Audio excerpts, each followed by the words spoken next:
I have partnered up with Alois to make a brand new Mordekaiser and Garen guide on the Summoner School website. I gave out every single piece of information that I thought was relevant to both champions and everything that I use personally. It explains how you should play in the mid to late game, itemization, champion matchups, and more. Each guide also has a unique matchup spreadsheet. If you want to check either guide out, you can use my link in the video description. With all that being said, please enjoy this video.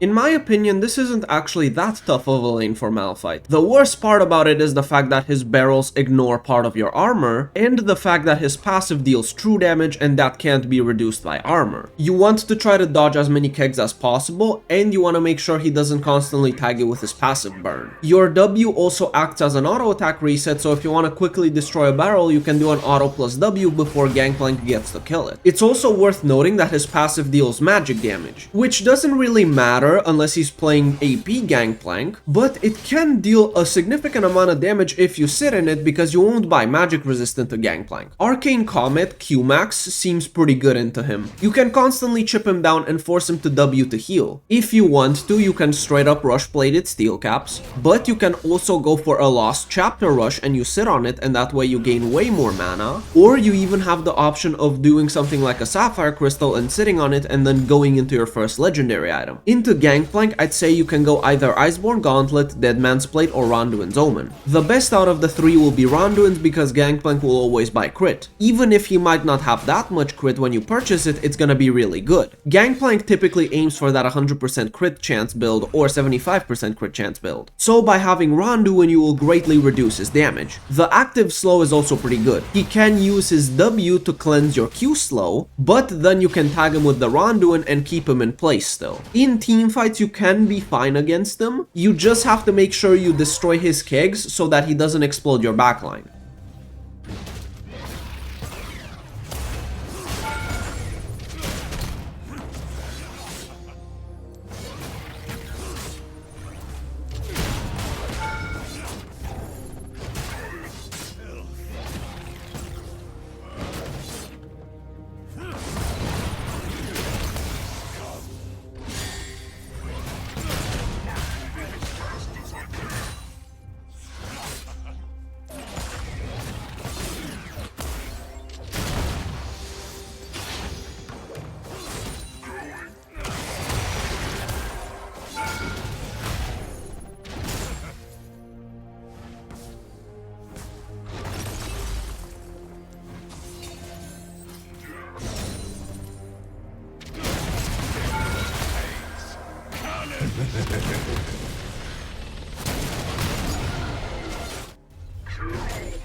Ally has been slain.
turret has been destroyed.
Enemy has been slain.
Has been slain.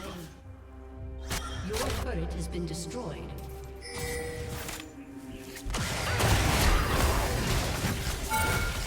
An enemy has been slain.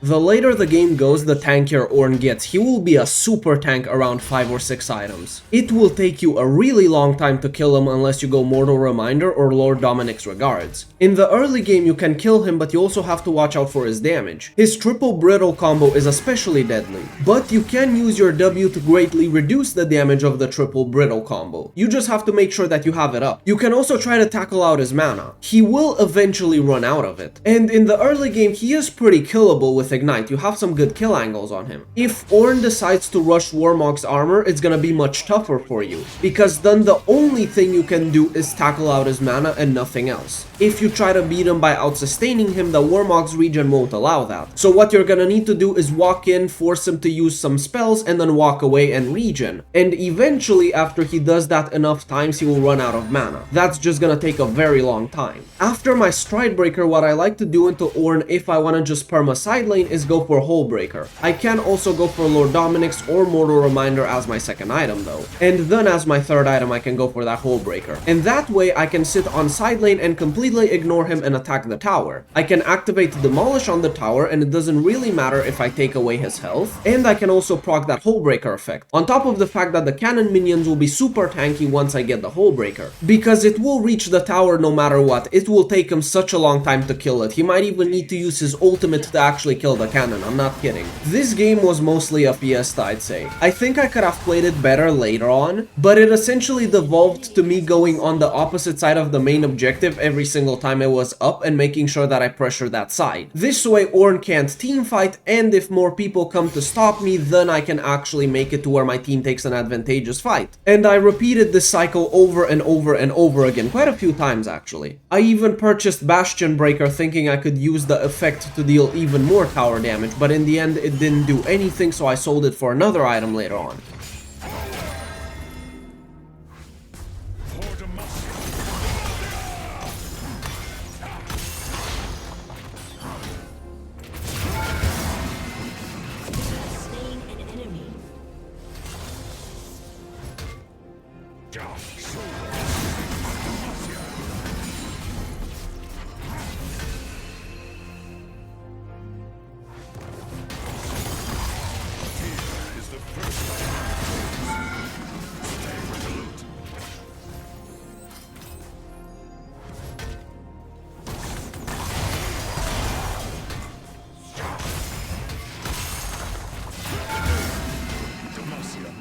As one.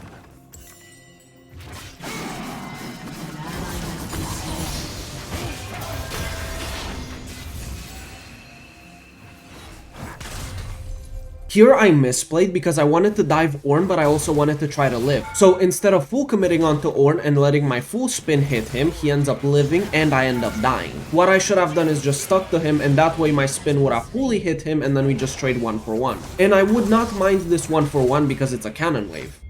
An enemy has been slain. An ally has been slain.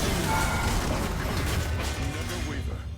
Here is the first of many foes. An ally has been slain.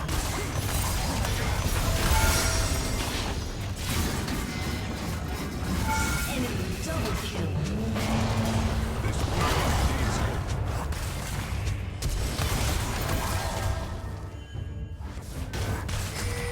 Charge! Be bold.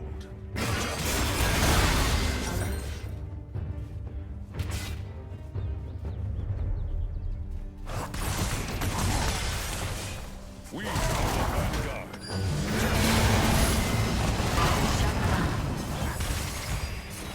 An ally has been slain.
My team is on Baron right now, so what I want to do is hard push this lane. Diana is dead, so the enemy team can at most take a 4v4. But if the enemy team shows up and contests the Baron, my team can walk away and then the Baron resets. What ended up happening is that every member on the enemy team came bot lane to stop me. And even though I died, my team got the Baron for it.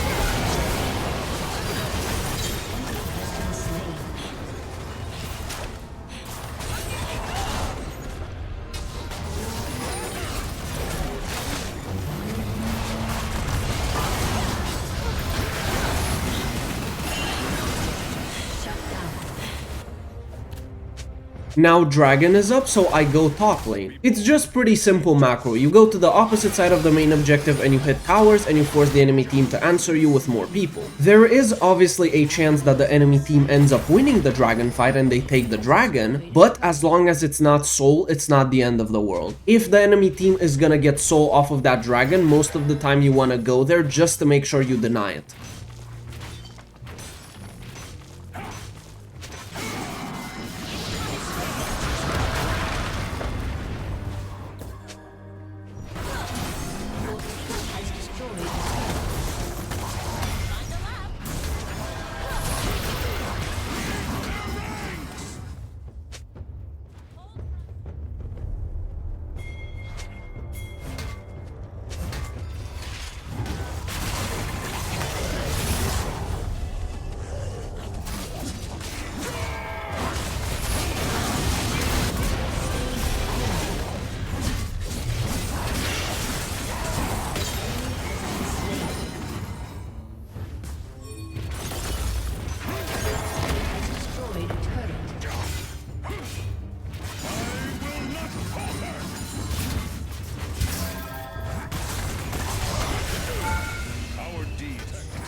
Of many foes.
Why we fight.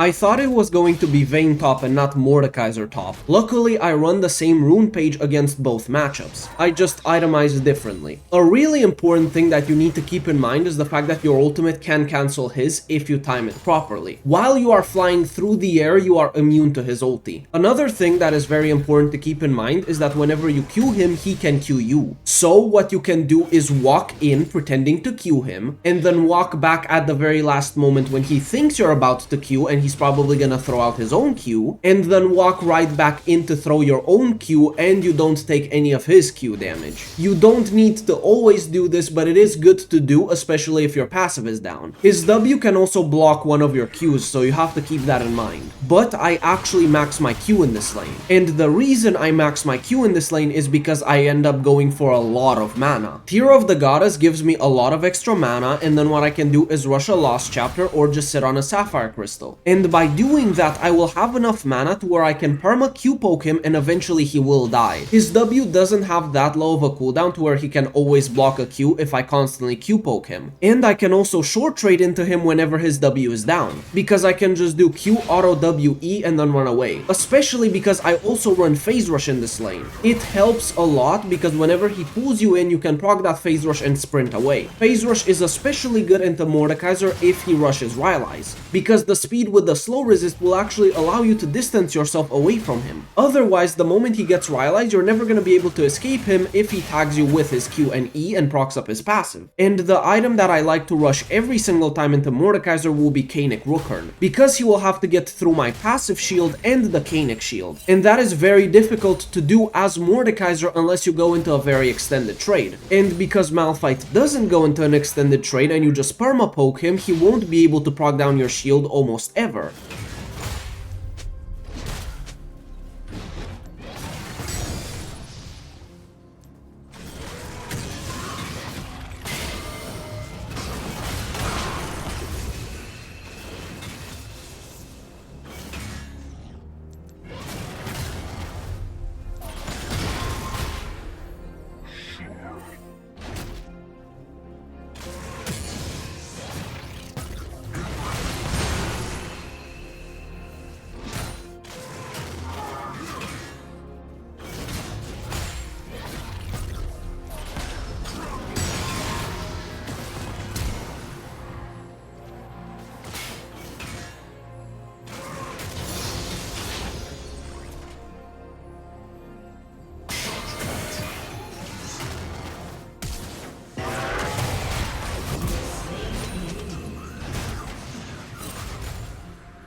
Thank you guys for joining me in this video. I hope you found the information useful, and I will see you in the next video, hopefully very soon.